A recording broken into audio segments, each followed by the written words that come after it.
ગુજરાતના 700-800 લોકો છે એટલે બીજા આજે આવવાના હતા જે આવી નથી શક્યા, તો હોટલની અંદર લોકો ચિંતિત છે. કરીને દુઆ ગુજારવામાં આવે છે કે આ સ્થિતિ જે સર્જાઈ છે યુદ્ધની એ જલ્દી બંધ થઈ જાય અને સમગ્ર વિશ્વમાં શાંતિ રહે. કેન્સલ હતી, બધું ડરનો માહોલ હતું, બધી વોર ચાલુ થઈ ગઈ હતી, બધા મેસેજો મળ્યા અમને, બસમાં બધું ડરનો માહોલ થઈ ગયો, લોકો રડવા માંડ્યા. ભારત સરકારને વિનંતી કે કોઈ ફ્લાઇટની વ્યવસ્થા કરીને જે ટુરિસ્ટ છે એમને અહીંથી દુબઈથી ઇન્ડિયા લઈ આવવાનો પ્રયાસ જલ્દીથી જલ્દી કરે. કે અહીંયા હું દીવા જેવું અત્યારે કઈ થયું નથી, પણ અમારાથી થોડુંક આઘું થયું છે એ કે, અને થોડુંક થયું તો છે એ કે ઉપાધિ થાય.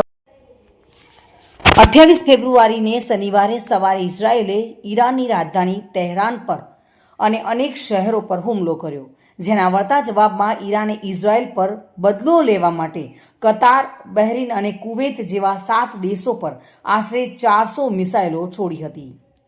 જોકે હાલ બહેરીનમાં તણાવપૂર્ણ સ્થિતિ સર્જાઈ છે.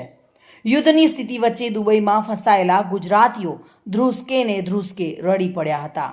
હવે ખાવા અને રહેવાના પણ પૈસા નથી, મદદ કરોની ગુહાર પુકારી રહ્યા છે. 3000 લોકો મદદની પોકાર કરી રહ્યા છે.